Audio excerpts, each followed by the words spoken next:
5 seconds. Start. தலைவர் அவர்களே, இந்திய பொருளாதார நிலை படிப்படியாக முன்னேறி வருகிறது. இந்த ஆண்டில் நிலைமை மேலும் திருப்திகரமாக இருக்கக்கூடிய வாய்ப்புகள் உள்ளனவென்றும் உலக வங்கியின் அறிக்கை ஒன்று கூறுகிறது. ஆனால் அதற்குள்ள 2 குறைபாடுகளையும் அந்த அறிக்கை கூறியுள்ளது. முதலாவதாக, விவசாயத் துறையில் நீண்டகால வளர்ச்சி அவ்வளவு திருப்திகரமாக இருக்கவில்லை என்றும், அதிக வேகமான வளர்ச்சிக்கு இன்னும் உயர்ந்த அளவு விவசாய முன்னேற்றம் இன்றியமையாதது என்றும் குறிப்பிட்டிருக்கிறது. இரண்டாவதாக, தொழில்துறையில் காணப்படும் ஒருவித மந்தமான போக்கையும் அந்த அறிக்கை விமர்சித்திருக்கிறது. அதற்கான காரணங்களை ஆராயும் வகையில், தொழிலுக்கு வேண்டிய மூலப்பொருள்கள் வேண்டிய அளவுக்கு கிடைக்கவில்லை. உற்பத்தியான பொருட்களுக்கு கிராக்கி மிகவும் குறைந்துள்ளது. அது மட்டுமின்றி, மின் சக்தி கிடைப்பதில் ஏற்பட்ட சிரமங்களுமாக சேர்ந்து தொழில்துறையில் இந்த மந்த நிலைமை ஏற்பட்டன. சென்ற மார்ச் மாதம் முடிவடைந்த கடந்த ஆண்டில் தொழில் உற்பத்தி 5% அதிகமாக இருந்தது. அதற்கு முந்தைய ஆண்டில் 2% தான் உற்பத்தி அதிகமாயிற்று. முக்கியமாக ஜனவரி முதல் மார்ச் முடிய 3 மாதங்களில் தொழில் வளர்ச்சி 10%க்கு மேல் இருந்ததாக கூறப்படுகிறது.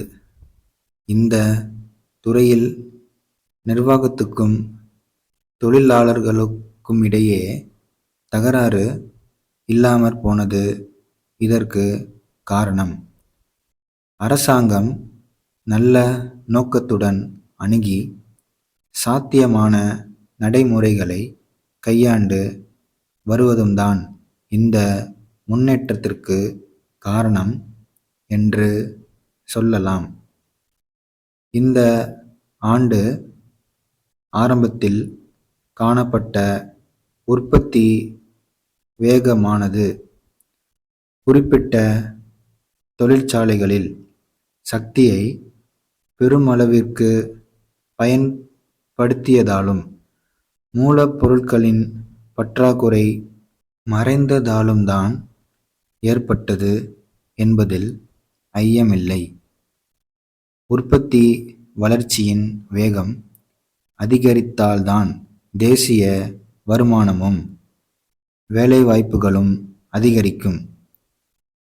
அந்த அளவுக்கு உற்பத்தி சக்தியை கணிசமாக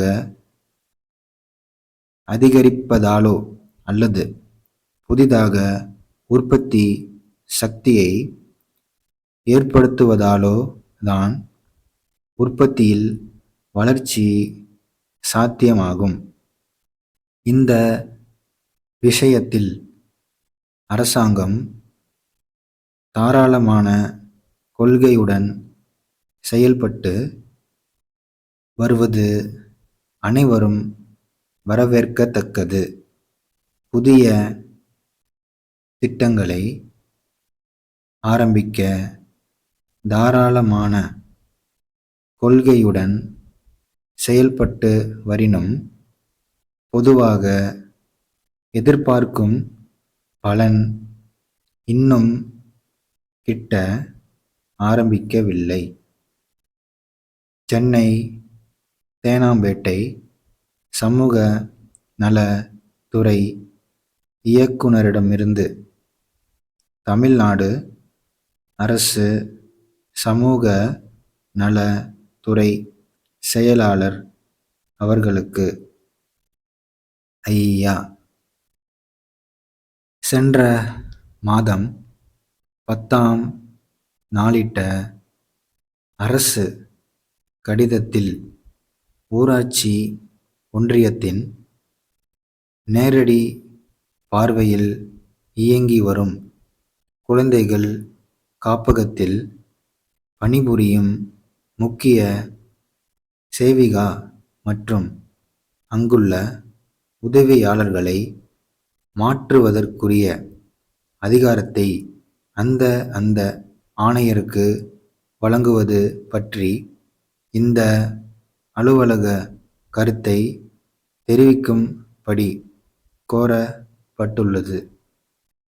இந்த பணியாளர்கள் அந்தந்த காப்பகத்திலேயே தொடர்ந்து பணியாற்றினால்தான் இம்மாதிரியான குழந்தைகளின் சிறப்பு திட்டங்கள் நல்ல முறையில் இயங்கி வர இயலும். எனினும் பணியாளர்களாகவே மொத்த மாறுதல் கோரினால் இம்மாதிரியான மாற்றங்களை வழங்கலாம் என்று அனுமதி வழங்கப்பட்டுள்ளது.